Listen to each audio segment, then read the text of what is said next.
안녕하세요. 민성학 박사 장순범입니다. 밖에서 하는 제일 힘든 거리가 있죠. 이게 바로 구능거리라고 해요. 어떤 분은 구능거리라고 하고요. 어떤 분은 사냥거리라고 합니다. 근데 왜 그러느냐? 늘 말씀드리죠. 마을구 개념으로 우리가 구슬하느냐 아니면 개인화된 구슬로 구슬하느냐에 따라서 이게 사냥거리가 되냐 구능거리가 되냐, 또는 뭐 어떤 양반은 마을의 대동구세 개념에서 구능을 하지 않고, 예를 들어서 뭐 저쪽 객가곳에서는 막둥이가 나와서 놀기도 하고 뭐 이런 여러 가지를 해요. 사실은 많이들 오해하고 계세요. 구능거리가 또는 사냥거리가 조상을 풀어주는 거리다 이렇게들 인식하고 있어요. 근데 그거 왜 그러냐면 여기가 이제 서울 경기 지역이다 보니까 한양끝판에서 구능거리는 험한 조상을 풀어내는 그런 거리로 인식할 수밖에 없는 거예요. 그리고 실제로 우리가 거리를 할 때도 조상 위주로 그 굿을 이어가고 있기 때문에요. 사람들이 언뜻 보면 너희 집에 험한 조상 어떻게 풀어줘? 구능에서 싹 하니 몰아내줘야 된다 이렇게들 얘기를 하시거든요. 그러다 보니까 구능이 험하게 돌아가신 조상을 풀어주는 그런 거리구나 라고 많이들 오해하고 계시거든요. 그래서 오늘은 도대체 구능거리가 또는 사냥거리가 어떤 의미인가, 예전에 한번 제가 구능거리를 앉아서 간단하게 소개한 적이 있어요. 만수바지도 소개하고 구능거리가 어떻다 그러는데, 오늘은 좀 자세하게 이야기 나눠보도록 하겠습니다. 이제 굿 시작하시는 우리 선생님도 구능거리 하면 조상 풀어주는 거리로 알고 있었나요? 그쵸? 네. 안 선생님은요? 구능거리 끝판에 가서 이제 조상 험지를 넣고. 그쵸? 예. 그러니까 이제 구능이다 그러면 이제 일단 조상하고 관계돼서 그 험한 조상을 뭐 쳐내든지 뭐 지치든지 이런 개념에서 많이들 하시거든요. 우리 5학년 학생들은 드라마 허준 보셨죠? 저도 아주 굉장히 좋아하는 드라마예요. 임진왜란을 기준으로 해서 허준과 선조임금 뭐 이렇게 해서 그때 일어나는 여러 가지 일화인데, 거기에 이제 뭐가 나오냐면요, 왕이 요즘 말대로 신령을 위해서 사냥을 나가요. 조선왕조 실록 500년 이런 거 보면 왕들이요 또는 왕자가 세자가 많은 무리를 이끌고 사냥을 다녀요. 자, 근데 만약 이런 거 이렇게 사냥터가 있다고 쳐요.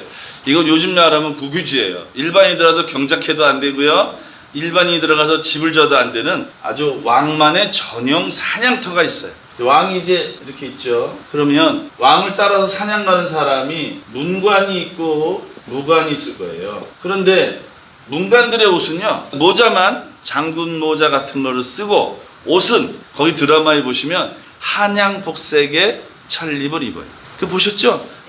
우리 한약꽃 할 때 그 옷 이렇게 펑퍼짐한 그런 옷을 입어요. 그래서 모자는 이제 장군모를 쓰죠. 즉 갑옷이나 투구를 쓰지 않고 그렇게 사냥을 나가는 거예요. 근데 이제 무관들은 반대로 우습게 보면 우리 이북복색 같은 몸에 딱 붙는 그런 옷을 입고 역시 장군 모자를 써요.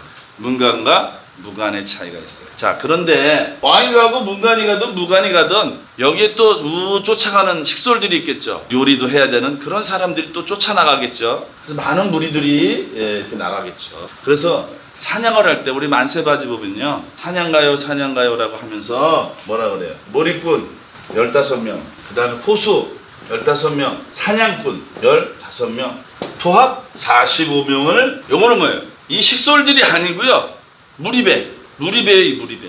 왜? 자, 왕이 이제 여기 사냥터에 딱 들어가서 가만히 서 있어요. 왕이 이 넓은 지역을 막 다니면서 사냥할 수는 없잖아요. 그러니까 어떻게 돼요? 왕이 지나갈 만한 것 쪽으로 몰입꾼들이 막 시끄럽게 장구치고 북치고 꽹가리치고 막 소리 지르면서 거기에 있던 뭐 여러 가지 초식 동물이든 뭐 육식 동물이든 막 모는 거예요. 그러면 어떻게 돼요?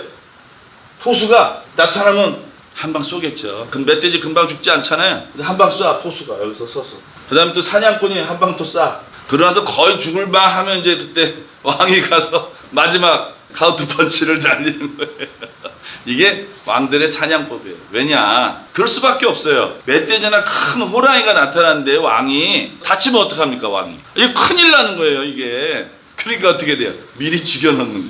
안 그러면 왕이 다치는데, 아무리 사냥이라도.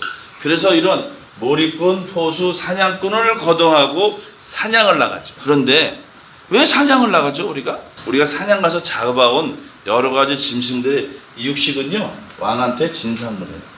나머지 부산물들 있죠. 여러분 좋아하시는 돼지국밥 아시죠? 순대곱창 좋아하시죠? 예?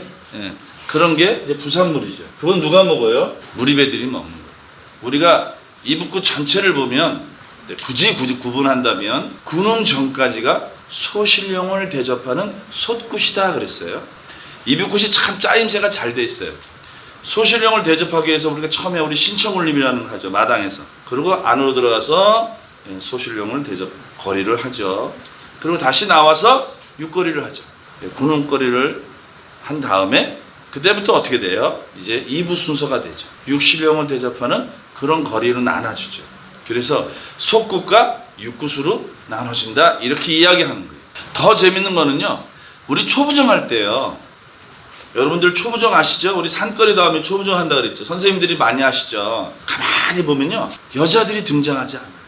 등장하는 거 보셨나요? 우리 7년차 쌤? 못 봤죠? 등장하지 않아요.